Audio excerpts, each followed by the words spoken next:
दोस्तों, कल धुरंधर जैसी डार्क टोन और वो टेंशन स्पाई वाली मूवी देखने के बाद भाई आज देखिए मलयालम मूवी आड़ू 3। भाई साहब यार, ठीक है, थोड़ा सा बैकग्राउंड दे देता हूं। देखो, मैंने आड़ू 1 देखी हुई है एंड आड़ू 2 मैं नहीं देख पाया भाई ऑनेस्टली। तो कुछ अगर कोरिलेशन है किसी की कुछ कुछ चीजों का तो मुझे पता नहीं है, बट मैंने मूवी देखी है तो मुझे ऐसा कुछ खास लगा नहीं कि भाई कुछ ऐसा बिल्कुल एग्जैक्ट उसमें कंटिन्यूएशन में चल रहा है तो आपने 2 नहीं देखी तो 3 का मजा नहीं ले पाओगे, उस तरीके का कुछ लगा नहीं। बट एनीवेज, देखो भाई, मैं आपको ऑनेस्टली बता देता हूं। आपको ऐसा है कि यार सिंपल सी बात है, आप ना कैटेगरी डिवाइड कर लो यार। अगर आप वो वाले कैटेगरी में हो ना कि आप सिनेमा को बोलते हो यार नहीं मेरे को वो क्लास कंटेंट और लॉजिक्स वाला कंटेंट और बिल्कुल नीश सिनेमा, या एक होता ना एक टाइप ऑफ जैसे मलयालम सिनेमा बनता है उसकी एक अलग क्लास होती है, तो भाई देखो इस मूवी से आप दूर रह। मूवी से तो मैं बोल नहीं सकता, इस रिव्यू से तो दूर थोड़ा रह लो, बिकॉज ये आती है सेकंड कैटेगरी में जहां पे आपको ब्रेन नहीं लगाना है, जहां पे नॉन स्टॉप मतलब something is happening on energetic happening on the screen. So आप ये नहीं सोच सकते कि यार ये कैसे हो रहा है वो कैसे हो रहा है, चीजें ओवर द टॉप जाएंगी। और अगर आपको वो एक्सेप्टेंस है ना कि भाई ये ओवर द टॉप जा रही है और मुझे एंजॉय करना है, तो भाई ये मूवी आपके लिए वर्क कर सकती है। देखिए, 2 टाइमलाइन की मूवी है, डायरेक्टर साहब ने अपना बेस्ट शॉट दिया ये दिखाने में कि जो वो शाजी पप्पन, अब जिनको देखी हुई है उनको पता होगा, इनका जो पूरा गैंग है, ये गैंग सेम टाइमलाइन मतलब पहले 1700 के टाइमलाइन में इनकी स्टोरी दिखाई है, आपस में कनेक्ट किया कुछ इंटरनल स्टोरी, वो आप पिक्चर देखोगे तब आपको पता चलेगा। But the way they have executed it was a total madness kind of thing.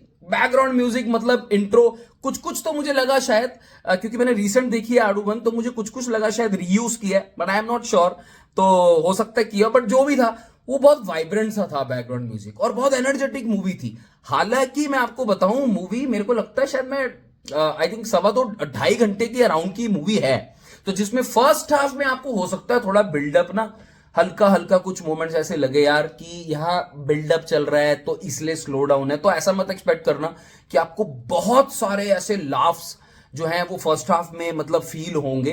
नहीं, लाफ्स हैं, मतलब ऐसी बात नहीं है, बिकॉज अल्टीमेटली जो कोर है इस पूरी मूवी का, इस पूरी फ्रेंचाइजी का रादर, तो वो ये कॉमेडी ही है मेन चीज। तो बट फर्स्ट हाफ से ज्यादा मुझे पर्सनली सेकेंड हाफ बेटर लगा, and specially towards the climax scene. अब देखिए, मैं बिकॉज ये फ्रेंचाइजी से मैं बहुत पुराना नहीं जुड़ा हुआ, तो मुझे ऐसा लगता है कि काइंड ऑफ आउटसाइडर वो लैंग्वेज पर्सपेक्टिव से, तो मैं कोरिलेट नहीं कर पाऊंगा ना कंपेयर कर पाऊंगा कि फर्स्ट अच्छा था या ये अच्छा था। उतना ज्यादा अभी वो लेवल पे ना वो थोड़ा बेसलाइन फॉर्मेट सेट नहीं है। बट मैं ये कहना चाह रहा हूं कि ओवरऑल जो इंपैक्ट था ना मूवी का, जब मैं थिएटर से निकला और थिएटर से बाहर आया, तो it was a enjoyable watch, ये मैं आपको बता सकता हूं।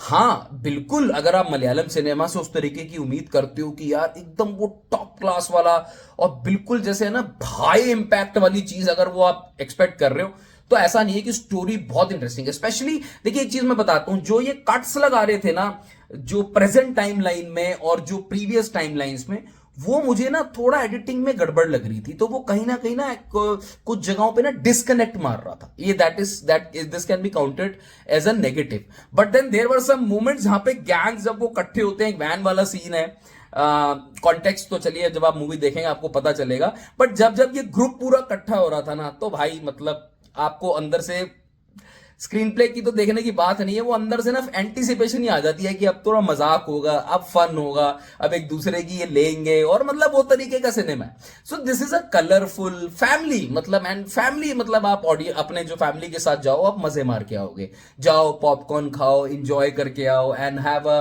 वो कलरफुल वाइब वाला हैप्पी गो वाली वाइब वाली मूवी है। तो जब आप बाहर आओगे, देखिए अगर आप वो वाली कैटेगरी में हैं कि आपको ये अगर ये आपको फ्रेंचाइजी पहला पार्ट भी नहीं पसंद में आया ना, तो हाई चांसेस है ये भी नहीं पसंद में आएगा। तो ये फ्रेंचाइजी ही अगर आपको समझ में नहीं आती है, तो भाई ये मूवी भी आपके लिए नहीं है। बट अगर आपने इसके फर्स्ट पार्ट्स एंजॉय करे हैं ना, you know the environment, you know कि आपको क्या देखने को मिलने वाला है, वो एक्सपेक्टेशन अगर सेट है, आपने अपने आप को मना लिया कि हाँ भाई मैं सिली जोक्स है ना उसमें हंसूंगा। सो ऐसा नहीं है कोई करेक्टर आपको बड़ा मतलब ओवर द टॉप करेक्टर सारे दिखाए हैं, जो उनका इंट्रो दिखाया है तो बड़ा मतलब बोलते हैं ना जैसे हल्की सी कोई चीज होगी उसमें बैकग्राउंड म्यूजिक ऐसे बजेगा, जैसे मैंने तो फर्स्ट पार्ट देखा, फर्स्ट पार्ट में भी कोई सिमिलर टाइप का पैटर्न ही था। वो अगर आपको एक्सेप्टेंस है तो यार आप ये मूवी ना सच में एंजॉय करके निकलाओगे। और स्पेशली अगर आप अपनी फैमिलीज या अपने दोस्तों यारों के साथ ऐसी बड़ी बड़ी यार मजा आने करके आएंगे, सीटियां मार दी, हंस लिया, खेल लिया और अपना बातें कर ली, तो आपको मजा आने वाला है। उससे ज्यादा अगर आप एक्सपेक्ट करोगे कि भाई ये था स्टोरी में, ये नहीं था, स्टोरी उतनी वो नहीं थी, आप बहुत स्टोरी ओरिएंटेड हो और आप बहुत ज्यादा उस तरीके से मूवी को एनालाइज करना चाहते हो, उस तरीके के स्क्रिप्ट्स को पसंद, डीप वाली, चाहे वो कॉमेडी भी हो, बट अगर बहुत ज्यादा उन चीजों में जाते हो तो आप इस मूवी से दूर रह सकते हो। मेरे लिए, मैं सेकंड कैटेगरी में जाता हूं, तो मेरे लिए ये मूवी वर्क कर गई भाई। एंड इनफैक्ट मैं हर तरीके का सिनेमा क्योंकि इंजॉय कर लेता हूं, तो मेरा टाइम पास अपना मस्त हो गया। एंड ऑल्दो मैंने जो है डब्ड उसमें देखी है, तो मैं ये भी मान के चलता हूं कि मुझे ना 70% कॉमेडी में, क्योंकि बहुत तेज तेज बोलते हैं, 70% की लास्ट में पकड़ पा रहा था। हो सकता है 20-30% मेरे से मिस हुई हो, but this will be the hit at the box office, ये मैं आपको बता रहा हूं। ये हमें जो मलयालम सिनेमा की तरफ से फर्स्ट 3 मंथ्स के अंदर एक ब्लॉकबस्टर देखने को मिल सकती है। लेट्स वेट क्या होता है, पब्लिक का रिस्पॉन्स क्या होता है, मुझे नहीं पता। और मैं एक्चुअली में श्योर भी नहीं हूं यार, जैसे कुछ फ्रेंचाइजी के साथ आप कोरिलेशन बिठा लेते हो कि यार ये बेटर थी, वो बेटर थी। मैंने एक्चुअली सेकंड पार्ट देखा भी नहीं, और वो फ्रेंचाइजी बहुत पुरानी कंज्यूम नहीं की हुई मैंने, जैसे आप लोगों में से बहुतों ने पुरानी कंज्यूम की हुई ना, आप बेटर कोरिलेट कर पाते हो। मेरे लिए एक फ्रेश मूवी की तरह मैं गया था, इंडिविजुअल मूवी की तरह गया था, जिसको देखते वक्त मेरा जो पैसा है वो यार वसूल हो गया। वैसे भी टिकट ज्यादा नहीं थी, कल धुरंधर का भाई बहुत महंगे टिकट देख कर आए हैं। वो अलग मूवी थी, ये अलग मूवी है। आप जाओ, एंजॉय करो, पॉपकॉर्न खाओ, मजे मारो दोस्तों के साथ, टाइम पास हो जाएगा। और ठीक है यार, कभी कभी ऐसी मूवी आ जानी चाहिए, मजा आता है देखने में। Take care.